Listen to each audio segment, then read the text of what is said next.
and I was told to make sure he stood against the wall for however long, and I was guarding this prisoner, and my job was to make sure he kept standing up, but something was wrong with his leg. He was injured, and he kept falling to the ground. And the sergeant in charge would come and tell me to get him up off his feet. So I'd have to pick him up and put him against the wall. And he kept going down. I just have to keep pulling him up and putting him against the wall. And my sergeant came along, and he was upset with me for not, continue to stand. He picked him up and slammed him against the wall several times. And then he left, and when the man went down on the ground again, I noticed blood pouring down from under the sandbag. And so I let him sit, and when I noticed my sergeant coming again, I would tell him quickly to stand up.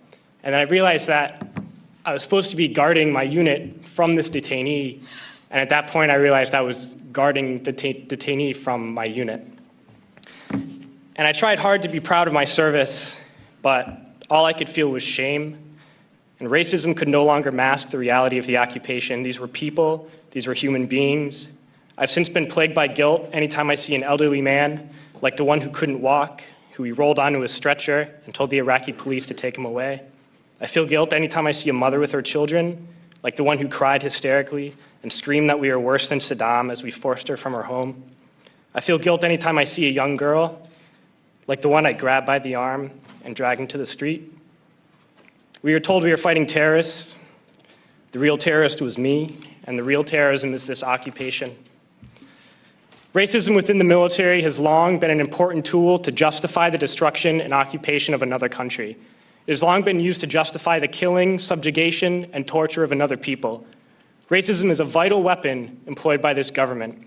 It is a more important weapon than a rifle, a tank, a bomber, or a battleship. It is more destructive than an artillery shell, or a bunker buster, or a Tomahawk missile. While all those weapons are created and owned by this government, they are harmless without people willing to use them. Those who send us to war do not have to pull a trigger or lob a mortar round. They do not have to fight the war, they merely have to sell the war. They need a public who is willing to send their soldiers into harm's way. They need soldiers who are willing to kill and be killed without question. They can spend millions on a single bomb, but that bomb only becomes a weapon when the ranks in the military are willing to follow orders to use it. They can send every last soldier anywhere on earth, but there will only be a war if soldiers are willing to fight.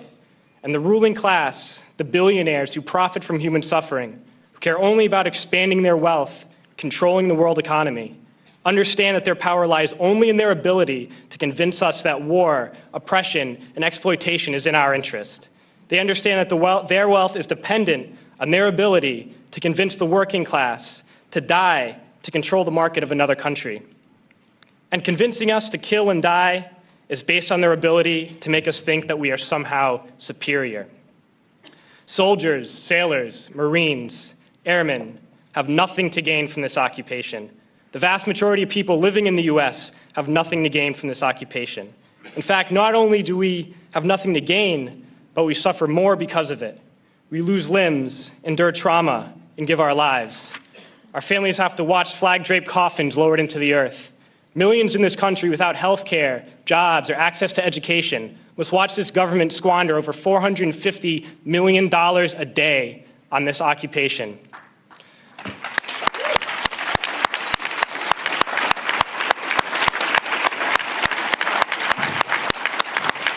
Poor and working people in this country are sent to kill poor and working people in another country to make the rich richer. And without racism, soldiers would realize that they have more in common with the Iraqi people than they do with the billionaires who send us to war.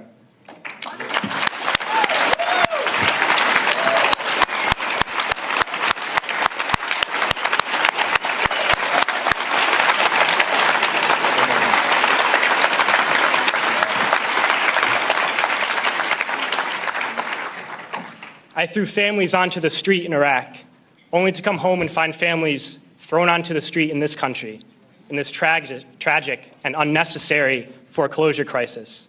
And we need to wake up and realize that our real enemies are not in some distant land. They're not people whose names we don't know and cultures we don't understand. The enemy is people we know very well and people we can identify. The enemy is a system that wages war when it's profitable. The enemy is the CEOs who lay us off from our jobs when it's profitable. It's the insurance companies who deny us health care when it's profitable. It's the banks who take away our homes when it's profitable. Our enemy is not 5,000 miles away. They are right here at home. And if we organize and fight with our sisters and brothers, we can stop this war, we can stop this government, and we can create a better world.